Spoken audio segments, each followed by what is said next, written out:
అందరికీ నమస్కారం. ఇప్పుడు చెప్పే విషయం ఏంటంటే జనసేన అధికార ప్రతినిధి రాయపాటి అరుణ గారు ఎంత వాక్చాతుర్యం కలిగిన వాళ్ళు, ఎంత వాగ్వివాదం కలిగిన వాళ్ళు, ఎంత ఘర్షణనైనా సవ్య దిశలో ఎలాంటి అసభ్యకరమైన పదజాలాలు లేకుండా పోటీతత్వంలో ఉండగలదో, జనసేన కోసం ఎంత కష్టపడిందో, జనసేనని ఎంత ఇష్టపడిందో, ఈరోజు కూటమి ప్రభుత్వాన్ని జనసేన గెలవడంలో కీలక పాత్ర వహించిందో నేను ప్రత్యేకంగా చెప్పక్కర్లేదు. ఇక్కడ ఒకటి ఆలోచించాలి. నేను టీడీపీలో ఉన్నాను, రాయపాటి అరుణ జనసేనలో ఉంది. ఏది ఏమైనప్పటికీ కూడా కూటమి ప్రభుత్వంలో ఇద్దరం కలిసి పనిచేసాం.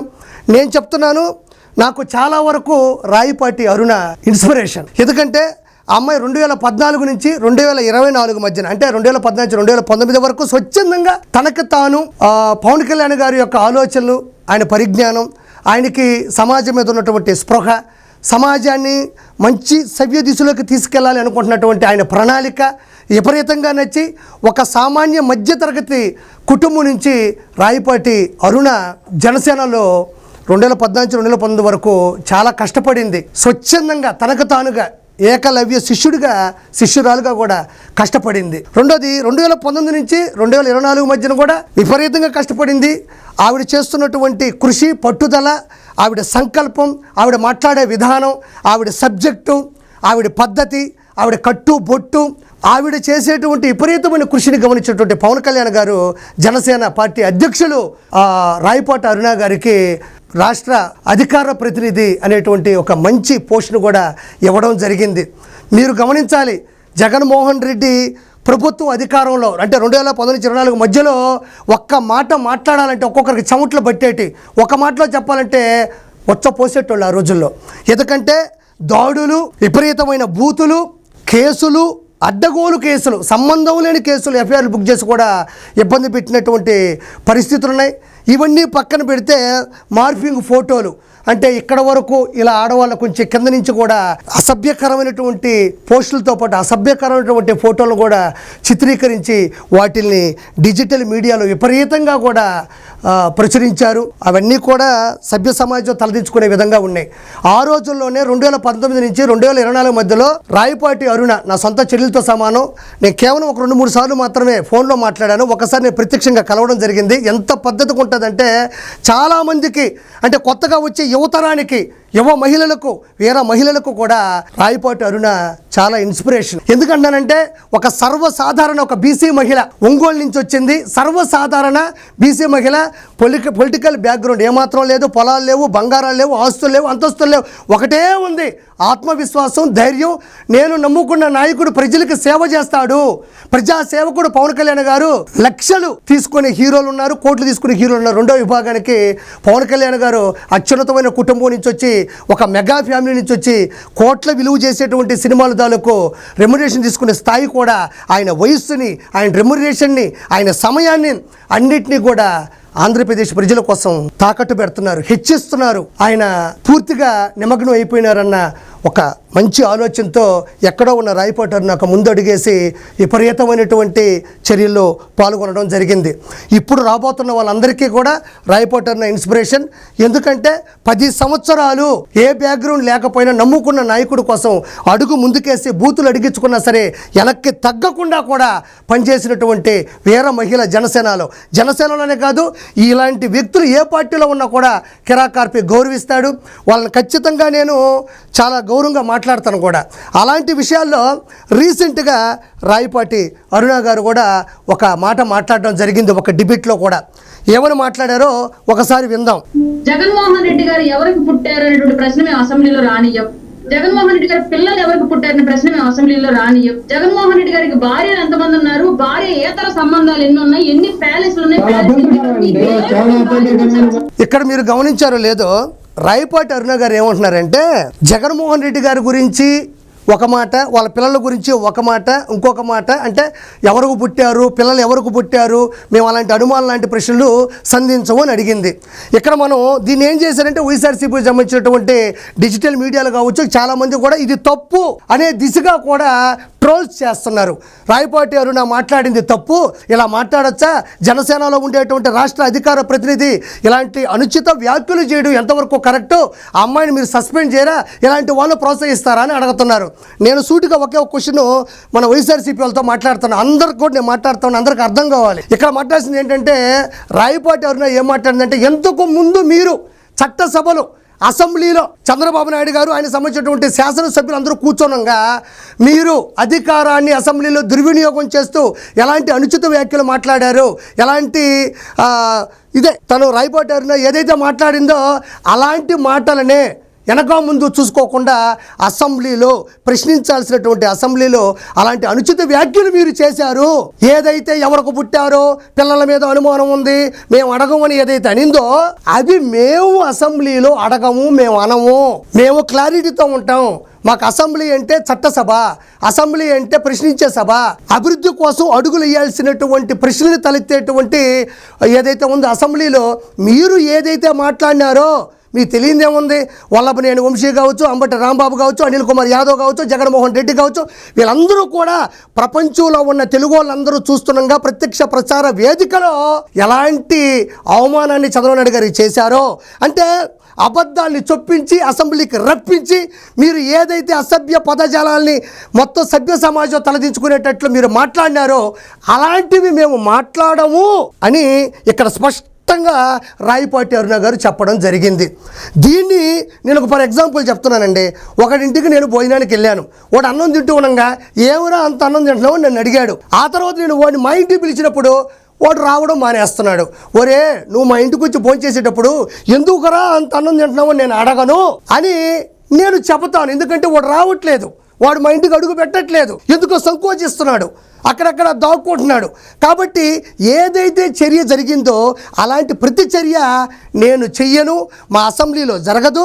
అది పవన్ కళ్యాణ్ గారి సాక్షిగా కావచ్చు, చంద్రబాబు నాయుడు గారి సాక్షిగా కావచ్చు, బీజేపీ సాక్షిగా కూడా మీరు చేసిన తప్పుని తప్పిదనాన్ని మీరు వచ్చినప్పుడు మేము అలాంటి ప్రశ్నల్ని సంధించము అని రాయపాటి అరుణ గారు కూడా కరెక్ట్గా చెప్పడం జరిగింది.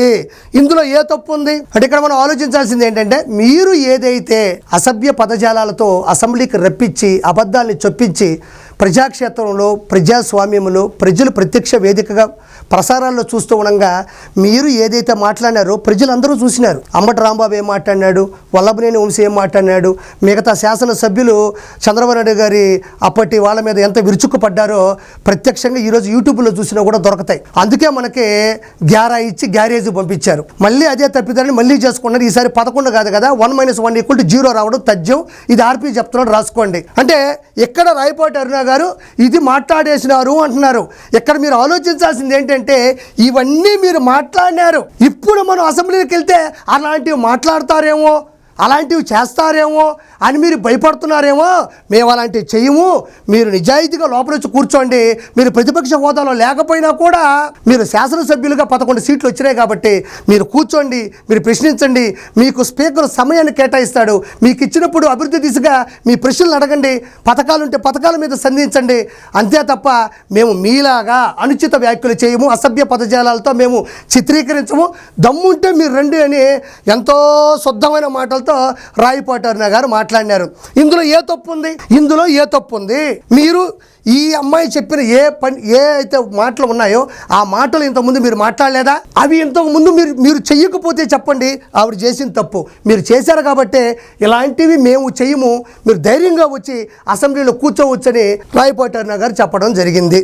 ఇందులో తప్పే ఉంది? దీన్ని ఎందుకు అంత ఎక్కువ చేస్తున్నారు అంటే, ఒక సాధారణ బీసీ మహిళ ఒంగోలు నుంచి వచ్చింది, 2014 నుంచి 2024 మధ్యన కొన్ని వేల డిబేట్లు చేసింది, కొన్ని వేల ప్రెస్ మీట్లు పెట్టింది, విపరీతంగా కష్టపడింది. ప్రతి ఒక్క సబ్జెక్టు చెప్పడంలో రాయపాటి అరుణ అనేది ఒక ఘనాపాటి. రాయపాటి ఈక్వల్ టు ఘనాపాటి. ఒక రాయపాటి అరుణ మాట్లాడుతుంటే ఒక సబ్జెక్ట్ ఉంటుంది, ఒక వివరణ ఉంటుంది, ఒక కష్టం ఉంటుంది, ఒక కష్టార్జితం ఉంటుంది. నమ్ముకున్న పార్టీ కోసం, నాయకుడి కోసం ఒక సాధారణ మహిళ అడుగు వేయడమో, అడిగెయ్యడమో, మిమ్మల్ని కడిగేయడమో అమ్మాయికి వచ్చినటువంటి ఒక అద్భుతమైన విద్య.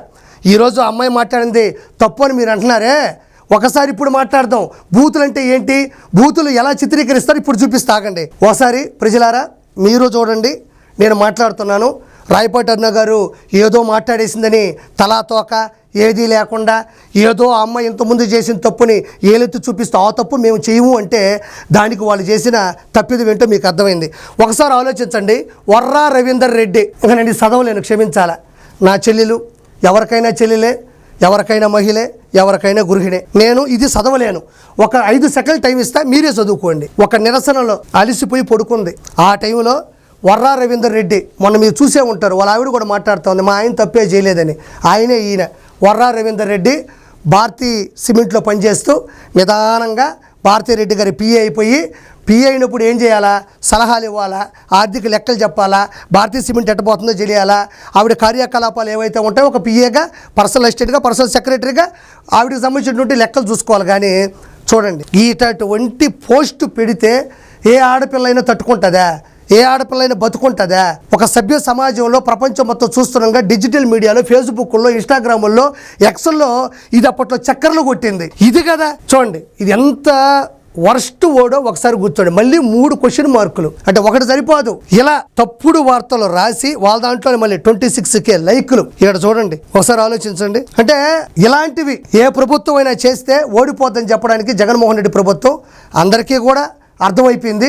చూడండి, ఇలాంటివి కూడా తట్టుకొని నిలబడగలిగినటువంటి మహిళ ఎవరైనా ఉన్నారంటే చాలామంది ఉన్నారు. ఉండవల్లి హరీశ్రావు గారు ఉన్నారు, వెంగళపూడి అనిత గారు ఉన్నారు, అందులో జనసేన నుంచి రాయపాటి అరుణ గారు ఉన్నారు. నా భార్య ఉంది, నా భార్య గురించి ఏం బ్రేకింగ్ న్యూస్ రాశారో నేను ప్రత్యేకంగా చెప్పక్కర్లేదు.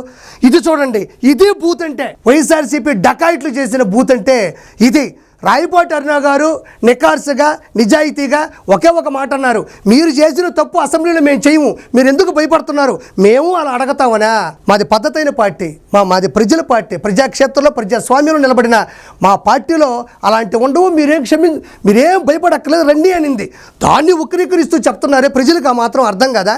మరి ఇదేంది ఇది తప్పు అంటే, ఇవి తప్పుడు కోతలంటే, ఇవి తప్పుడు రాతలంటే, ఇలాంటి వీర మహిళల వల్లే ఈరోజు జనసేన నిలబడింది. కూటమి ప్రభుత్వంలో కూడా ఎంతో కొంత చాలా ప్లస్ అయిందంటే ఇలాంటి వీర మహిళలు కూడా జనసేన నుంచి నిలబడ్డారు. నేను టీడీపీలో ఉండొచ్చు, నేను టీడీపీలో ఉన్నంత మాత్రం నేను గొప్ప నేను అనట్లే. కూటమి ప్రభుత్వంలో వైఎస్ఆర్సీపీని ఎండగట్టడంలో చరిత్రలో చాలామంది నిలబడ్డారు. అందులో మొదటి స్థానంలో రాయపాటి అరుణ ఉంటుంది. ఈ అమ్మాయి చిన్న చితక విషయం కాదు. ఒక రాయపాటి అరుణ అంటే ఒక రాయల్టీ, రాయపాటి అరుణ అంటే ఒక సబ్జెక్టు, ఒక పద్ధతి, ఒక కట్టు బొట్టు, ఒక విధానం, ప్రశ్నించే గుణం. ఈ అమ్మాయికి వచ్చినటువంటి లక్షణాల్లో మీ వైఎస్ఆర్సీపీలో ఉన్నాయి 178 శాసనసభ్యుల్లో ఒక్కరికి కూడా రాలా. ఈ అమ్మాయిని ఇన్స్పిరేషన్గా తీసుకుని కాస్త సబ్జెక్టు, నమ్ముకున్న నాయకుడు కోసం సవి దిశలో పరిగెత్తే విధానం నేర్చుకుంటే కాస్త అయినా బాగుపడి ఉండేది వైఎస్ఆర్సీపీ. కాబట్టి ప్రజలారా ఒకటి అర్థం చేసుకోండి, రాయపాటి అరుణ అనే ఒక అమ్మాయి ఒక వీర మహిళ, జన సైనికుల కోసం 24 గంటలు కష్టపడుతుంది. డిబేట్లో ఆ అమ్మాయిని తట్టుకొని నిలబడే శక్తి వైఎస్ఆర్సీపీలో ఎవరూ లేరు. ఈ అమ్మాయి ఒక మాట మాట్లాడినా, ఒక ప్రశ్నను సంధించినా దానికి తిరిగి సమాధానం ఇచ్చే శక్తి వైఎస్ఆర్సీపీలో జగన్మోహన్ రెడ్డికి కూడా లేదు. ఇలాంటి మహిళల మీద ఇలాంటి అనుచిత వ్యాఖ్యలు ఎప్పుడో రాశారు కాబట్టి ఈరోజు వాళ్ళందరూ కూడా జైల్లో ఉండారు. కాబట్టి నేనేంటంటే బూత్ అంటే ఇది, ఆవిడ మాట్లాడింది బూత్ కాదు, మీరు ఏదైతే అన్నారో అది మేము అనము అంటుంది.